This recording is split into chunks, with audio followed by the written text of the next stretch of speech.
Hi nature lovers, thanks for joining me today. An especially warm welcome to you if this is your first time on Naturally Curious UK. If you like what you see in this video, then don't forget to press the like button, and if you want to be notified about new content on this channel, then if you're not already subscribed, then please do so, and if you do, then don't forget to press the little bell icon so that you do get notified when I put new videos up. Naturally Curious UK is also on Facebook, so if you're on Facebook, go on there and do a little search for Naturally Curious UK and you should find the page. Please like and follow that as well. I do sometimes put Facebook exclusives up on there, stuff that won't appear on the YouTube channel, so you get a bit of a bonus if you like and follow the page. Those of you that saw my last video will recall that it was on location up at Raphael Park in Romford, but today we're back at the Naturally Curious UK homestead and we're in the garden, and I'm going to be telling you about, as the title of this video suggests, the fact that I've now finally gotten round to installing a wildlife pond in the garden here. It's a small wildlife pond because it's only a small garden, but a small wildlife pond is better than no wildlife pond.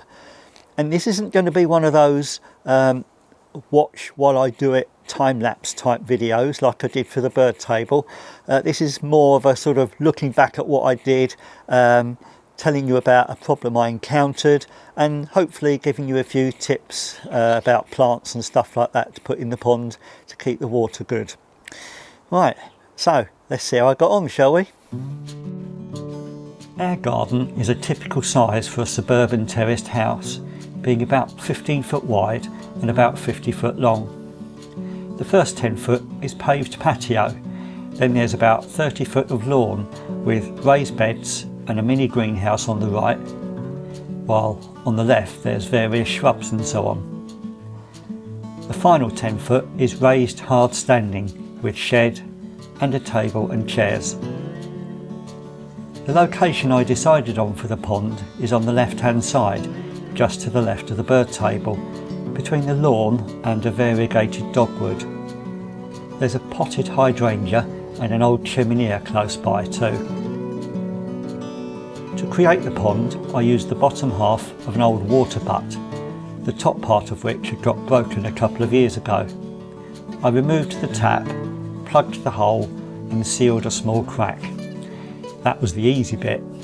Now I had to dig a hole. It needed to be about a foot deep. Shouldn't be a problem, I thought. How wrong I was. Little did I know that it would involve unearthing all these lumps of concrete. Look at the size of some of them, and a couple of the smaller lumps were even joined together by some chain. Madness. Anyway, once I'd dug the hole, I positioned the butt, added a black plastic lining just to be on the safe side, and backfilled around the edges. The next task was to add some blocks at one end to create a shallow area. This allows easier access to the water for wildlife and a means of escape for any creatures that fall in. Next, it was time to add some plants.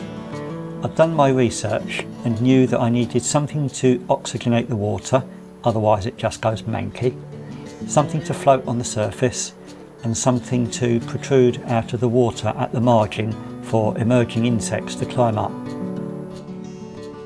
As an oxygenating plant, I chose this hornwort. For the surface, I chose frogbit, and for the margin, this lesser pond sedge. I bought them all on eBay. For the hornwort, you just drop that into the water and it pretty much sorts itself out. Apparently it dies back and sinks to the bottom during the winter, but regrows in the spring. For the frogbit, you just place that onto the surface, but for the sedge, you have to plant that into a perforated container or basket. Mine came with quite a long depth of roots, which was too long to go in the basket, so I cut some off and stuck the offcut in the corner, and it has sprouted.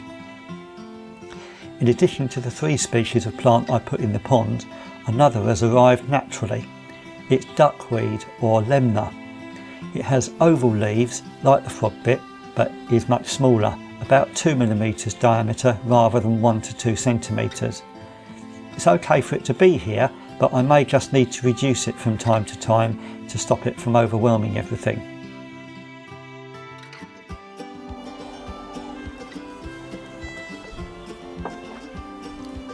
Right, so the pond has been in place for about a month and it's doing okay.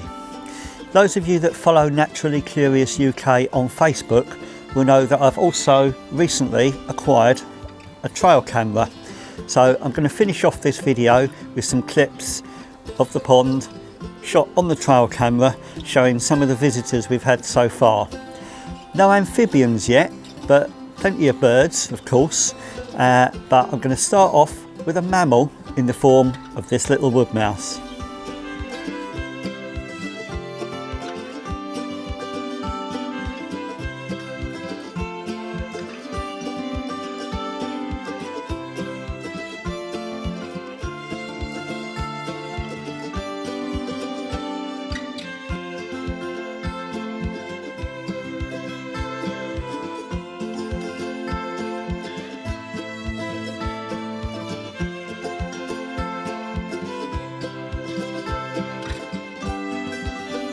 Thanks for watching.